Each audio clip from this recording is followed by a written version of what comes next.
This is literally why power training is for everybody. Look at this guy, right? When you're old and you don't know how to run anymore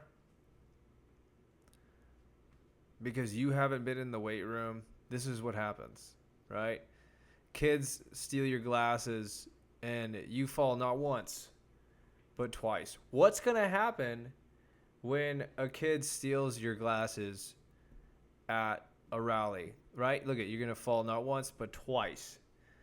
That's the real risk of not doing power training. Now, in all seriousness, right? In all seriousness, the reason everybody needs power training, not just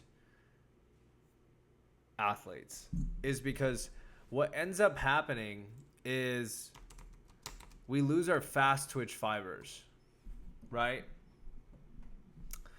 As we get older. So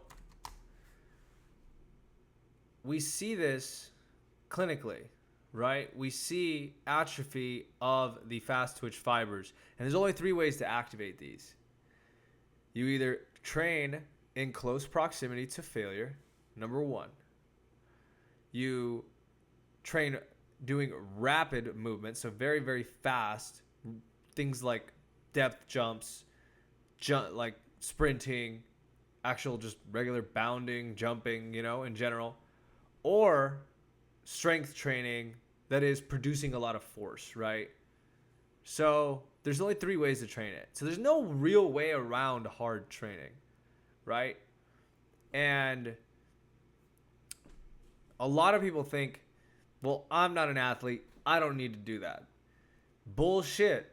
Everybody needs to be training as if they want to perform at a much higher level. Why? Why is this, Daniel? Like, what are you saying this for?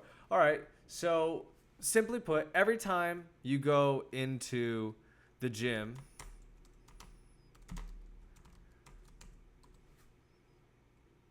you are activating your sympathetic nervous system.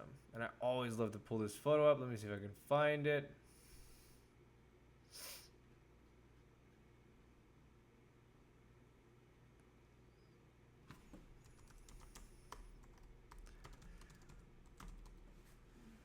Here it is.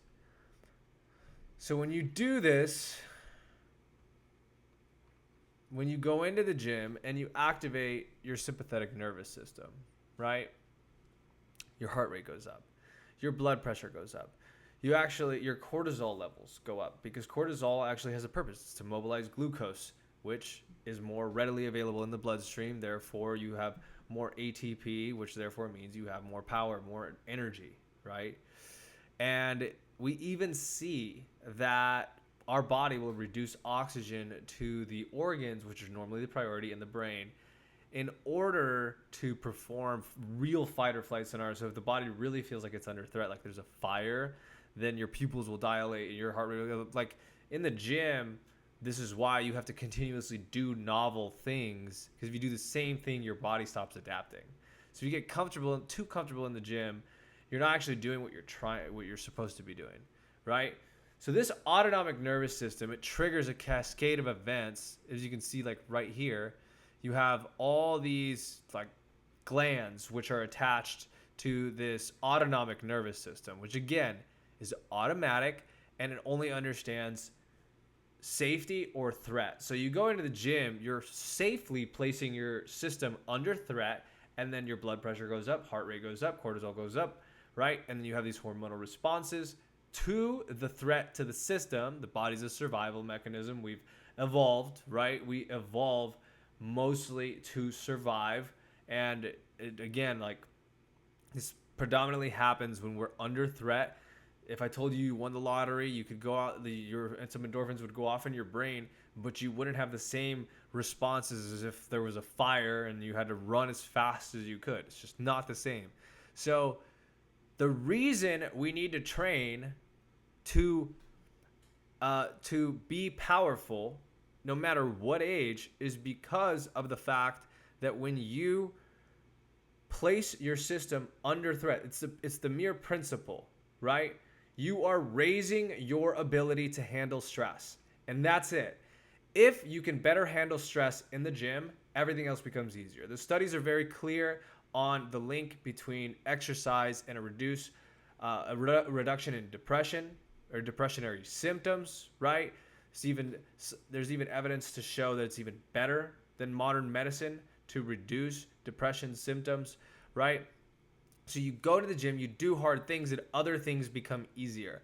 So if you are not training like someone who, like, to your max potential, like you're just training suboptimally, what's the excuse to do that, right? You're just like not being as good as you can be, right? Give me a good reason to not train like an athlete. The only reason people continuously go into the gym and they don't have to train like an athlete is because they're so gosh darn inconsistent. If you go into the gym, you're gonna have beginner games, which are a lot of neurological gains. You don't even have to work out hard. You're just gonna see tons and tons of progress up front because you are so far from actually hitting anywhere near your genetic potential. But you go in and then you take a break for 3 weeks. So you don't actually have to periodize your training in a volume block, a strength block, then a power block, right? Or you don't have to switch around the trainings so that you can manipulate the adaptations that you're getting at all, right? You just go in there and you lift some stuff and you see a lot of progress. But eventually, that's going to run out. If you've been in the gym for a year, 2 years, you're going to stall, right? You're going to completely stall. And then you're going to be like, if you really think that you don't need any power training, just imagine this. The power training for an 85-year-old grandma is going to be just jumping in place. Literally. That's the toughest thing that she can do, right? But it is tough for her because she stopped doing it, right? She stopped stressing herself. So her ceiling went down. Now it's very tough for her. Coordination is a problem, right? So all these things are going to start happening as we get older. And if you don't train to your max potential, then your ceiling is going to drop and other regular everyday tasks are going to feel like power training. They're going to be way more difficult, right? There's even studies that show, I believe, like 1 in 5 people will get sarcopenia. And if you have sarcopenia and then you break a bone, you have like a 33% chance of dying. Like the simplest thing. So when people tell me, I don't really need to train like an athlete. Bullshit, you don't need to train like an athlete. Everybody needs to be training as best as they can to survive and thrive with their families, to play with their grandchildren, to not have to ask people to take care of them when they're older, right? You owe your family that, right? That much. Everybody should be placing themselves under a healthy amount of stress to keep their ceiling high, and they can do other things well. I'd be doing everybody a disservice to tell them you're an athlete. You're not an athlete. You don't need to train like one. That's ridiculous. The best type of training is athletic training. In any other domain, we look towards the best in the field and look at them for guidance. So why wouldn't we do that with personal training?